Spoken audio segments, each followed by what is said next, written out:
Le mot plastique vient du grec plastikos, qui signifie modelable et de façon réversible. Les matières utilisées en plasturgie sont transformables par la chaleur. Ce sont des matières thermoplastiques. Elles sont issues majoritairement de la pétrochimie. Il faut moins de 5% de la production de pétrole pour fournir notre consommation en plastique. Les matières plastiques sont également produites à partir de végétaux, comme le coton, le maïs, la canne à sucre. Ils ont l'avantage de se dégrader plus rapidement et sont biodégradables. D'autres matériaux sont en plein développement. Ce sont les matériaux composites. Un composite est formé d'au moins 2 composants, souvent une matière thermoplastique associée à une matière à base de fibres. Les fibres assurent la rigidité aux matériaux. Pour produire les pièces plastiques de notre quotidien, on compte 23 technologies de transformation différentes, dont l'injection, injection-soufflage, extrusion, extrusion-soufflage thermoformage, rotomoulage, regroupés sous le nom d'industrie plasturgie. Les produits en matière plastique répondent à un enjeu environnemental. Grâce aux 50% de matériaux plastiques et composites qui les composent, les avions sont plus légers de 20% et économisent 20% de kérosène. En Europe, les pièces plastiques et composites ont permis de réduire le poids des voitures de 200 kg, permettant d'économiser 500 litres d'essence tous les 100 000 km. La France est 3e au niveau européen pour la production de pièces plastiques et composites, derrière l'Allemagne et l'Italie. Pour accéder au métier de la plasturgie, il existe une filière de formation spécifique qui va du niveau CAP au niveau ingénieur. Chaque niveau de formation permet d'accéder à des métiers très variés. Chaque année, plus de 3000 étudiants accèdent au marché de l'emploi avec un diplôme plasturgiste. Les besoins en recrutement sont très élevés. Une fois leur diplôme en poche, 100% des jeunes rentrent immédiatement dans la vie active. Ce sont ces étudiants qui parlent le mieux de la filière de la plasturgie et des composites.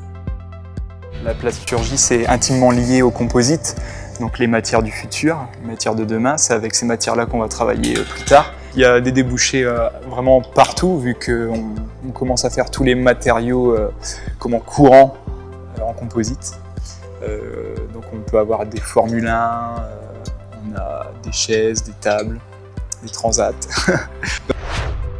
Ce qui m'a attiré, c'est le côté recherche en fait.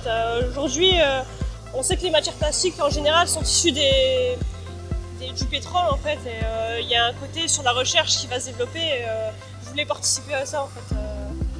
J'avais peur que ce soit trop spécialisé et que du coup ça nous ferme des portes. Et finalement, on se rend compte que la plasturgie, ça touche tellement de domaines qu'au final, on a quasiment tous les domaines qui nous sont ouverts en fait. Du coup, le fait de faire ce genre de formation, ça nous ouvre un peu les yeux en fait. Et sinon, le métier, je l'ai découvert par hasard au salon de l'étudiant. Et donc, ça m'a plu, donc je me suis lancé dedans. Et puis voilà. Au début, on pense que c'est un métier à la chaîne, une usine, quoi. Qu'on travaille vraiment à la chaîne, mais en fait, pas du tout. En même temps, les cours, c'est un peu délicat, mais ça vaut le coup parce qu'on apprend vraiment beaucoup de choses. C'est-à-dire, on touche à tout. On croit qu'en injection, on touche juste à la production, mais non, derrière, il y a la conception, il y a le marketing, il y a le commerce, il y a tout. On a touché à tout avec une entreprise.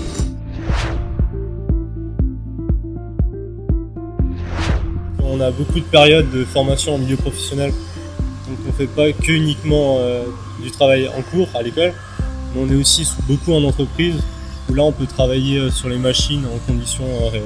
Je suis rémunéré.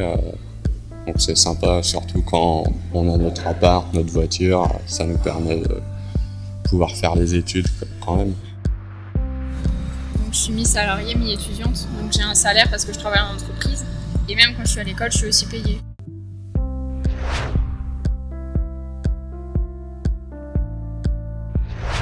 Déjà pour l'anglais par exemple, pour quand même être à l'étranger, on apprend largement plus vite que 2 heures de cours par semaine, quoi.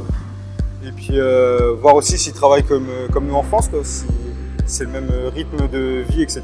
Au niveau international, c'est quand même assez intéressant de prouver par ce stage-là qu'on peut parler anglais ou qu'on peut s'adapter à notre milieu.